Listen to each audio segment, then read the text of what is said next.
Hi everyone, welcome to my channel Corona Voice. మేము inter first year Sanskrit question paper 1లో question number 1 శ్లోక పూరయిత్వ తస్య భావం లిఖిత ఉంటుంది. క్వశ్చన్ నెంబర్ 2 పోయిటరీ పద్య భాగం ఎస్సేలు ఉంటాయి. క్వశ్చన్ నెంబర్ 3 గద్య భాగం ప్రోజ్ ఎస్సేలు ఉంటాయి. మనకు 2 ఎస్సేలు ఇస్తారు. ఒక ఎస్సేకి ఆన్సర్ రాస్తే సరిపోతుంది. 6 మార్క్స్. మనకు ప్రోజ్లో ఫస్ట్ లెసన్ దయాళుః దానశీలః నాగార్జునః.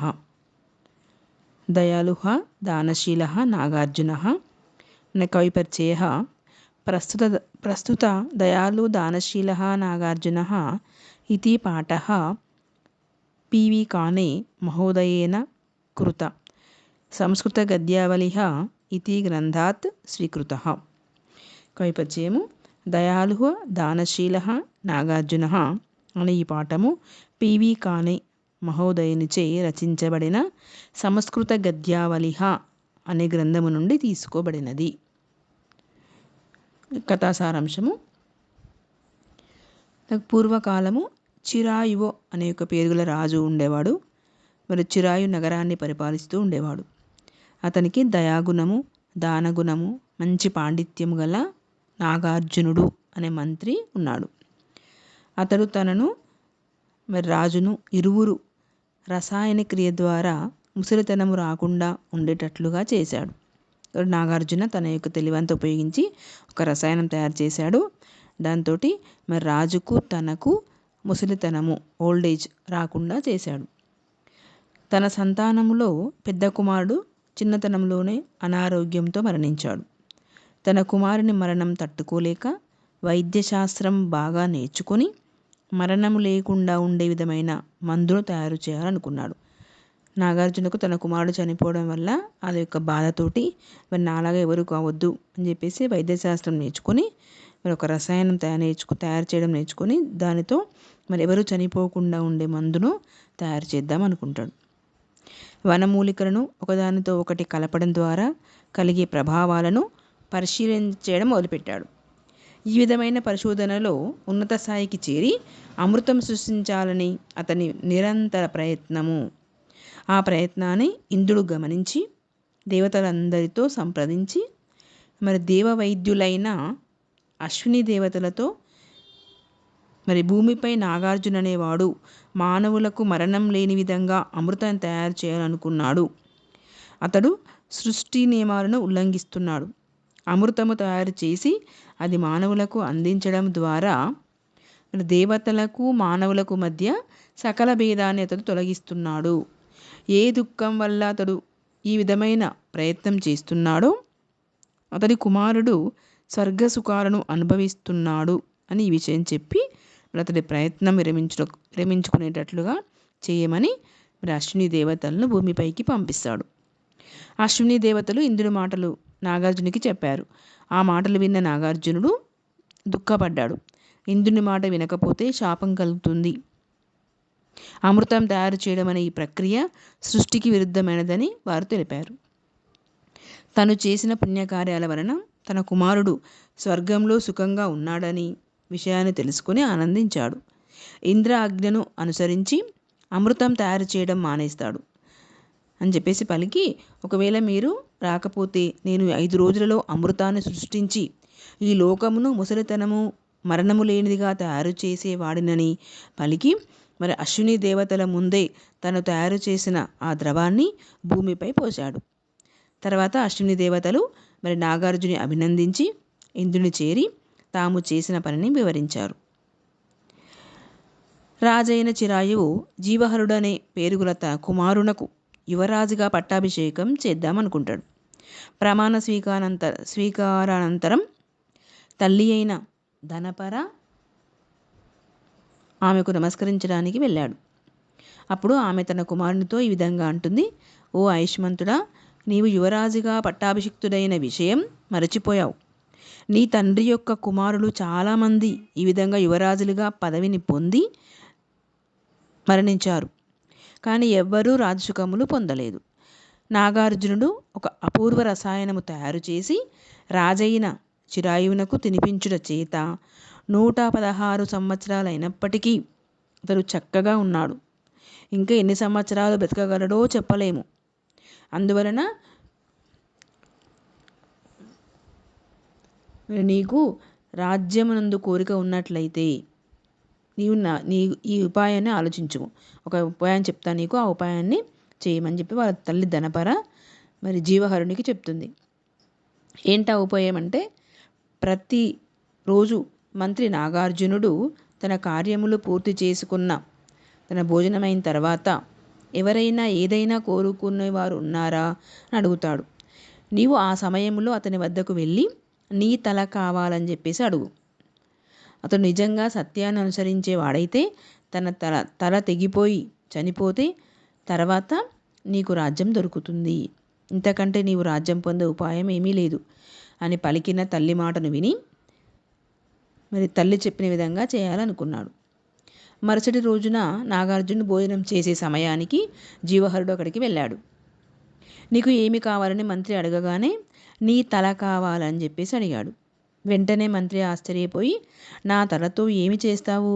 ఇది మాంసము, ఎముకలు, వెంట్రుకలతో కూడింది. దీని వలన ఏమి ప్రయోజనము?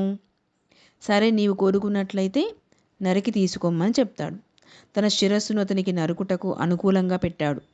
జీవహరుడు కత్తితో తన తలను నరకుటకు ప్రయత్నించిన కత్తులు విరిగిపోతున్నవే కానీ అమృతము తాగిన నాగార్జుని యొక్క తల మాత్రం తెగటం లేదు.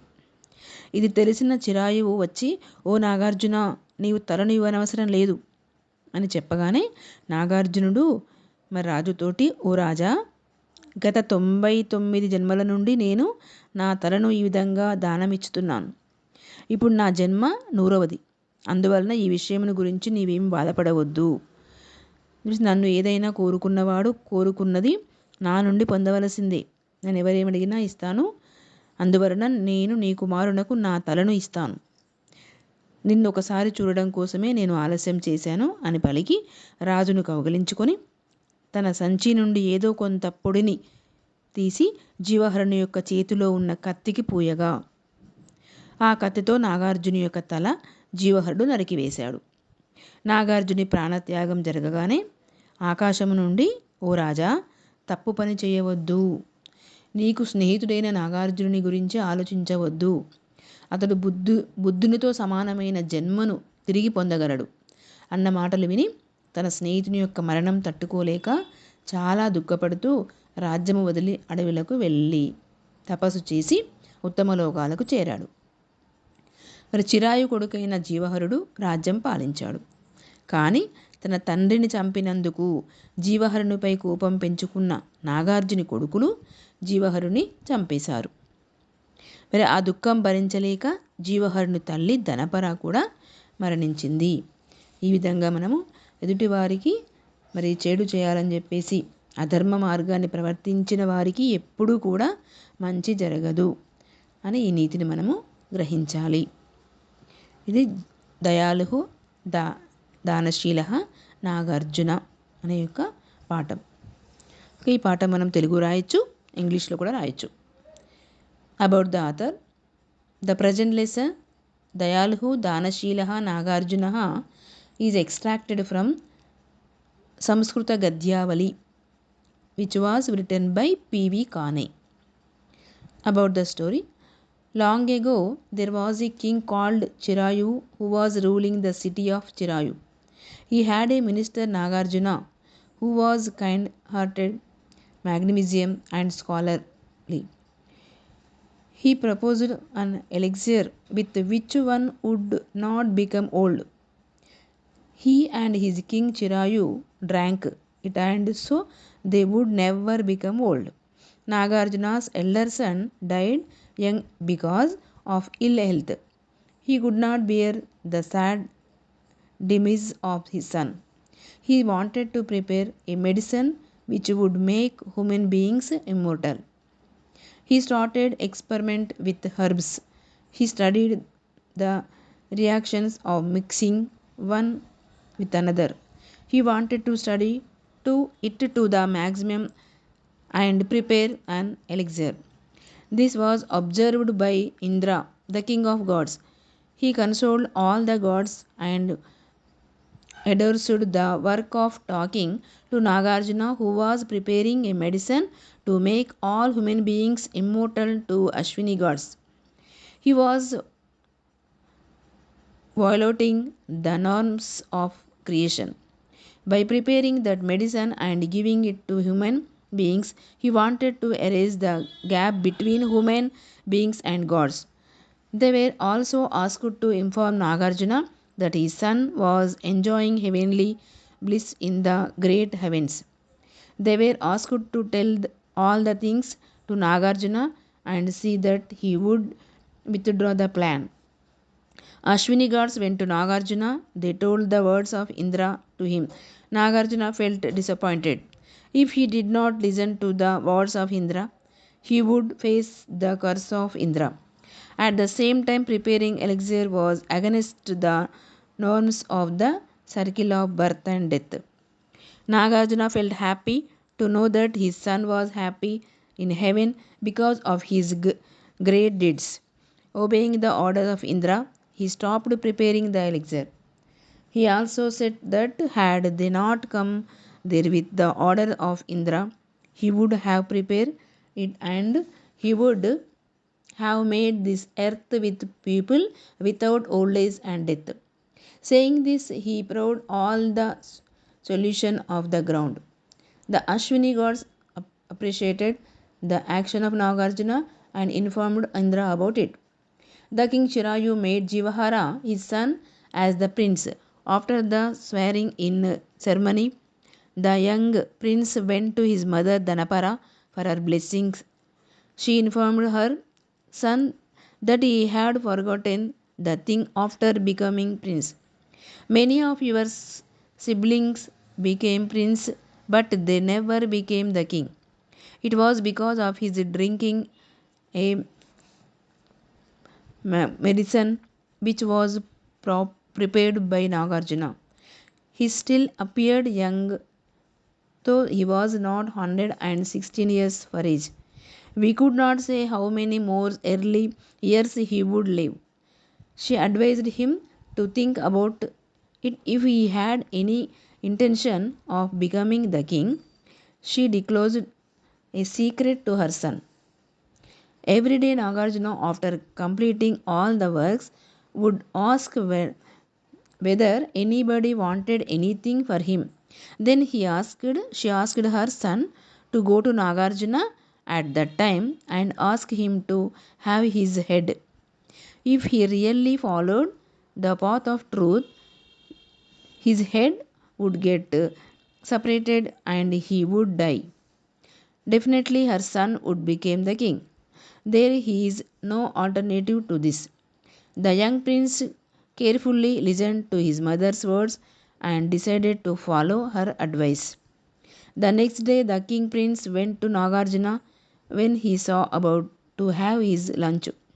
When he asked the people there whether they wanted anything, the young prince asked for his head.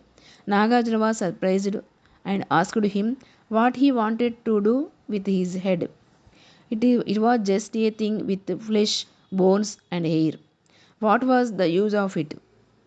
However, he accepted and kept his head in the convenient position to cut it off. The young prince tried many times, but the sword were broken, but not the head of Nagarjuna. It was because the drink of elixir. The king Chirayu came there. He advised Nagarjuna that he need not give his head. But Nagarjuna did not accept it and said that he had given his head like that in previously 99 births. This was his 100th birth. So he advised him not to feel sorry. If somebody wanted something from him, he should get it. So he wanted to give head to the young prince. He delayed the process only to have a last look of the king. He hugged the king, took out a chemical from his bag, just rubbed it on the sword and gave to Jivahara. The young prince Jivahara killed Nagarjuna with that sword.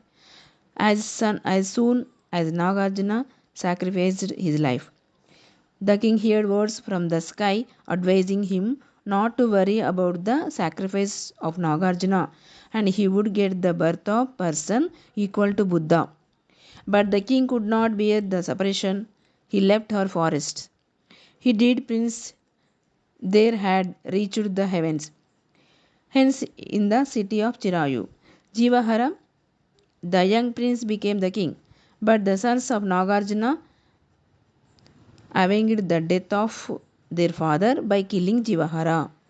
As she could not bear the death of her son Dhanapara, Jivahara's mother also died. If you go to the bad path, you will only get bitter. మనకు దయాలుహ దానశీలహ Nagarjuna lesson ఇది. మీరు ఈ lesson రాసి 6 marks Telugu రాయొచ్చు, English రాయొచ్చు.